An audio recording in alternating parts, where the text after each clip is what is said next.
Coucou les amis, alors aujourd'hui je fais une vidéo par rapport aux relations sentimentales.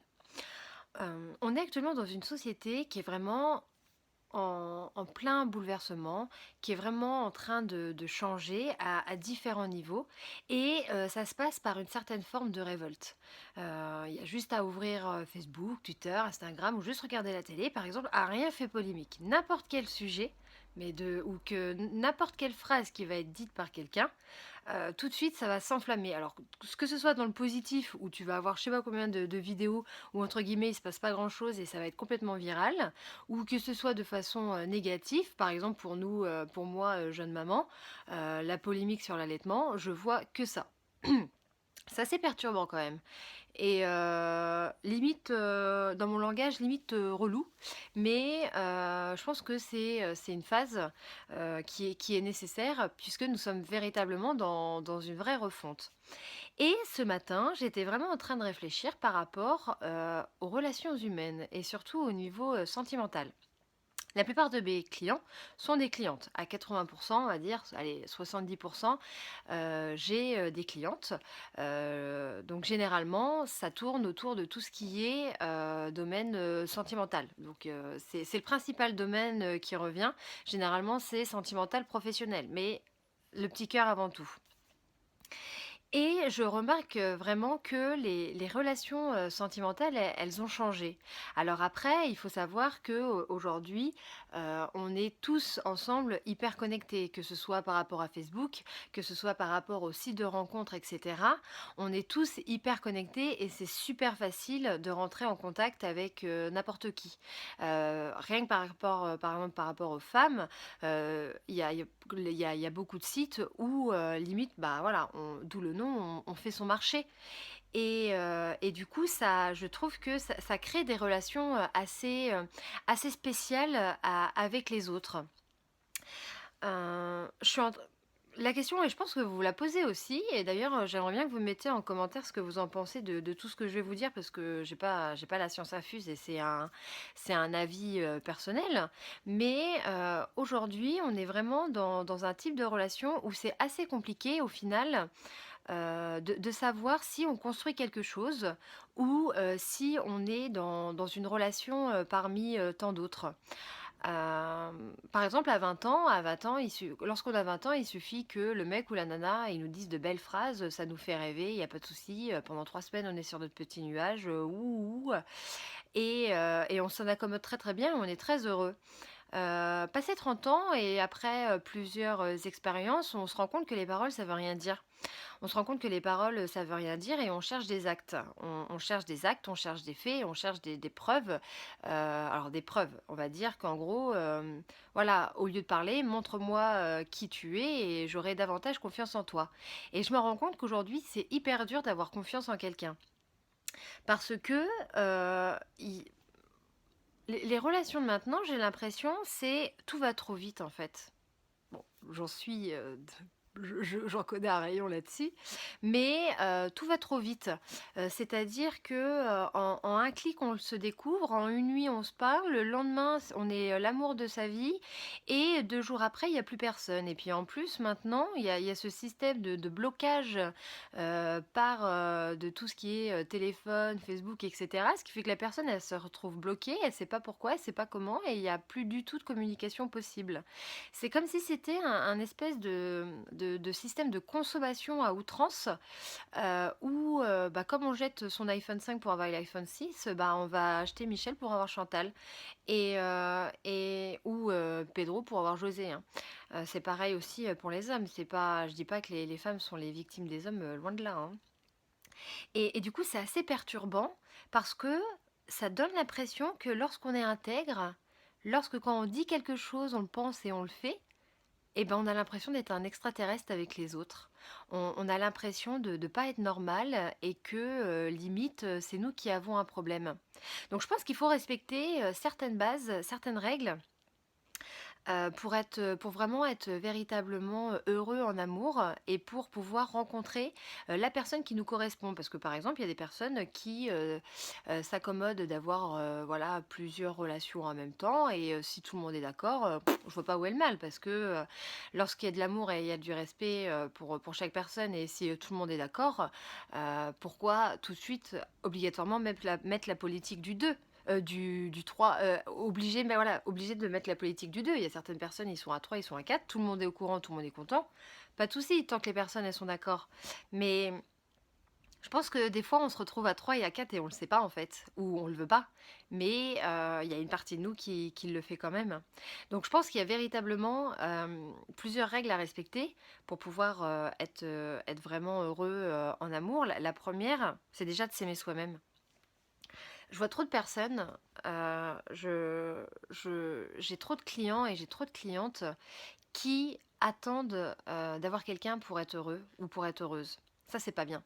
Ça, c'est pas bien parce que on tombe tout de suite dans la dépendance affective et du coup, on n'existe que dans le regard de l'autre et du coup, bah, c'est des relations qui ne fonctionnent pas parce qu'on va accepter, on va faire des choses qui sont pas forcément bien pour nous. Ouais, je suis désolée, mes cheveux ils sont atroces aujourd'hui.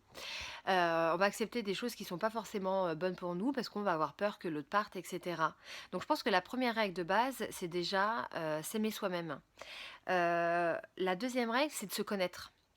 Parce que il faut savoir que si par exemple on va enchaîner que des relations négatives, que des relations qui se répètent, etc., c'est parce qu'on a des choses à comprendre sur ce qu'on accepte et ce qu'on n'accepte pas, sur ce qu'on veut et ce qu'on ne veut pas, et sur ce qu'on mérite et ce qu'on ne mérite pas. Donc si vous enchaînez les relations chaotiques, je vous invite vraiment à comprendre pourquoi déjà et quel est ce schéma qui se répète et surtout de vous faire la promesse de plus jamais le refaire. Parce que on attire à soi ce que l'on est, que ce soit en lien avec notre lumière, en lien avec notre part d'ombre, en lien avec notre peur. Et par exemple, si on a peur, toujours, si on cherche quelqu'un et qu'on a peur d'être abandonné, on sera toujours dans des relations d'abandon. On sera toujours dans des relations avec des personnes fuyantes, etc. Donc je pense que la deuxième règle d'or, c'est de vraiment savoir ce qu'on veut et d'y rester en fait, de se concentrer là-dessus. Pas sur ce qu'on ne veut pas, parce que l'univers ne connaît pas la négation. Et du coup, si je dis je veux pas d'un crétin, et ben du coup l'univers il va juste se rappeler du mot crétin, et du coup je ne vais avoir que des crétins. Donc il faut vraiment se centrer sur ce que l'on veut, demander ce que l'on veut, ce qu'on mérite, et surtout les limites à mettre entre ce qu'on veut et ce qu'on ne veut plus et surtout ce qu'on accepte et ce qu'on n'accepte plus. Je pense que la troisième règle également de base, c'est donc qu'il faut s'aimer soi-même, il faut du coup se respecter et il faut surtout pas être dans l'attente parce que nombre de personnes, pareil, attendent euh, vont rester des semaines, des jours entiers cloîtrés chez elles en attendant un signe, un mot, etc. Ça c'est pareil, il ne faut pas attendre parce que lorsqu'on attend, du coup on est dans une énergie de contrôle et, euh, et du coup, l'énergie de contrôle va bloquer votre destin et du coup, plus vous allez attendre et plus ça va bloquer.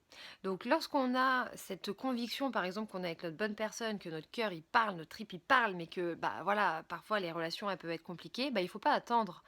C'est-à-dire qu'il faut avoir cette notion que l'être il va revenir, mais il faut faire sa vie pour soi, parce que plus on va attendre, et je vous le dis, et plus il y aura des blocages et plus il y aura des retards. Il faut faire confiance en la vie, il y a des synchronicités qui doivent se mettre en place. Parfois, vous allez rencontrer une très très belle personne. Malheureusement, vous allez être prête et pas elle. Bah, il faut faire confiance en la vie. Il faut laisser faire les synchronicités en place. C'est-à-dire que si votre destin c'est de vous retrouver, vous vous retrouverez toujours dans tous les cas. Donc, il n'y a pas de souci. Et vraiment, c'est vraiment ça la règle de base pour être heureux dans sa vie sentimentale. C'est vraiment s'affirmer, oser dire ce qui nous convient et ce qui ne nous convient pas, oser également oser s'aimer soi-même avant d'aimer les autres. Et au grand surtout, la cinquième règle de base, je ne sais plus où j'en suis. Arrêter les relations sauveur-sauvé. Nombre de... Pareil, moi la première, hein, il fut un temps, mais nombre de relations qui sont au final un carnage, ce sont les relations sauveur-sauvé. C'est-à-dire que vous rencontrez quelqu'un qui va pas bien du tout à différents niveaux de sa vie, il y a un vrai coup de cœur, etc. Ça peut être votre âme sœur, ça, il n'y a pas de souci. Mais alors ne cherchez absolument pas à le sauver. On ne tombe pas amoureux de son thérapeute. Si vous êtes dans une relation sauveur-sauvé, cette relation ne fonctionnera pas. Et en fait, à chaque fois, la personne, dès qu'elle va aller mieux, elle partira. Elle partira et vous allez tellement avoir donné de vous-même, tellement avoir mis de l'énergie, de votre cœur, etc., que vous allez perdre un bout de vous-même. Et j'ai envie de dire, ça arrive une fois, on se relève. Ça arrive deux fois, bon, ça pique un peu, mais on y va. Mais la troisième fois, vous perdez goût en tout. La troisième fois, vous perdez goût en tout, vous perdez confiance en vous, votre estime de vous, il n'existe plus. Et du coup, bah, vous vous remettez en question et puis bah, vous pouvez fermer la porte à quelqu'un de bien. Donc c'est pour ça, si vous rencontrez quelqu'un qui, euh, qui ne va pas bien dans sa vie, qui a besoin d'aide, etc., vous pouvez lui apporter des outils, ça, il n'y a pas de souci. Vous pouvez lui apporter du soutien, il n'y a pas de souci. Vous pouvez l'écouter, ça, il n'y a pas de souci. Mais le sauvez pas. Si vous essayez de le sauver à tout prix, votre histoire, elle marchera pas. Elle marchera pas. Et elle va vous brutaliser, vous. Et la première personne que vous devez aimer, que vous devez respecter et que vous devez choyer, c'est vous. Après, vous aimez les autres. Mais c'est vous d'abord que vous devez aimer. Ça, c'est très important et il faut vraiment le comprendre. Parce que sinon, après, ça entraîne des répétitions de schémas, etc. Et c'est pas bon du tout. C'est pas bon du tout. Et puis, ça va vous rendre malheureux. Et puis après, vous n'allez plus croire en vous et en l'amour. Et l'amour est quelque chose de merveilleux. Et on a tous des personnes à rencontrer. Donc, on a des personnes qu'on doit rencontrer pour apprendre de façon, on va dire, par des expériences pas forcément faciles, par des expériences négatives, mais au final, c'est pourquoi? C'est pour être prêt pour le véritable amour. Moi, je suis partisane de l'amour à deux. Je suis pas partageuse, mais je crois, non, parce que moi, je crois en la fusion. Je crois en la fusion, je crois à la communion de d'âmes. Et après, mais voilà, je dis pas que je détiens la vérité, c'est moi qui pense cela. Mais il faut vraiment respecter ces règles-là. C'est-à-dire que dans la vie, il faut faire confiance en la vie. C'est-à-dire que si vous vous acharnez à vivre quelque chose et que ça ne se passe pas, c'est qu'il y a une raison. Il n'y a pas cette notion de damnation, etc. Et au-delà de ça, il faut également comprendre qu'on se réincarne par amour. C'est-à-dire que généralement, les personnes qui vont nous marquer, ce sont des âmes sœurs. Donc ce sont des âmes qu'on a déjà rencontrées dans d'autres vies. Et parfois, il y a aussi cette notion de dette karmique, c'est-à-dire que les deux âmes ont un passé qu'il faut résoudre. Donc pour tout cela, il faut vraiment prendre le temps de se respecter et de s'aimer, et surtout faire confiance en la vie. C'est-à-dire, c'est bien de se battre par amour, j'entends, mais il y a se battre et se battre. C'est-à-dire qu'il y a cette notion, voilà, de faire des efforts, de montrer à l'autre personne qu'on l'aime, etc. Ça, je trouve ça trop mignon, il n'y a pas de souci. Mais quand ça commence à t'empêcher de dormir, à t'empêcher de dormir, quand ça commence à t'empêcher de manger, quand tu ne fais rien de ta journée et que tu restes cloué au lit et que tu pleures beaucoup plus que tu souris, c'est que ça va pas. C'est que ça va pas. Et que il faut lâcher prise. Il faut prendre du recul, il faut lâcher prise et vraiment il faut faire confiance en la vie. En tout cas, voilà, je pense que les relations sentimentales de nos jours, elles sont hyper perturbantes. Que c'est difficile au final de faire confiance aujourd'hui.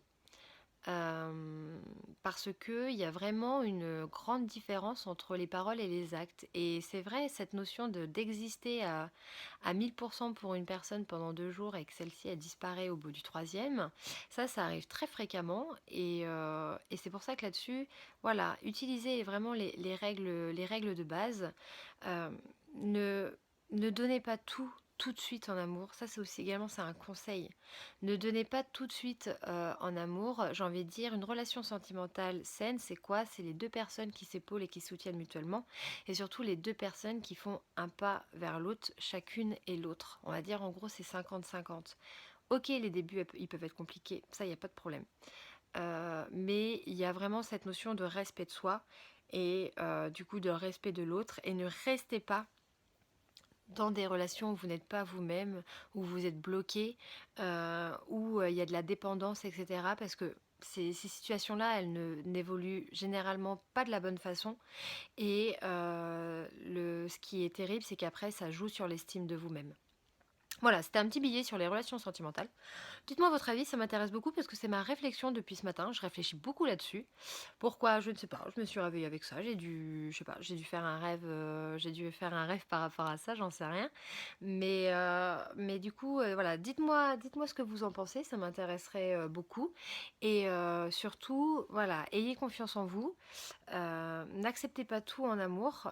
Et la première personne que vous devez aimer et pour qui vous devez véritablement vous battre, c'est vous. Voilà les petits chouchous, bah écoutez, je vous fais plein de gros bisous, j'espère que vous allez bien et je vous dis à très vite. Bisous bisous.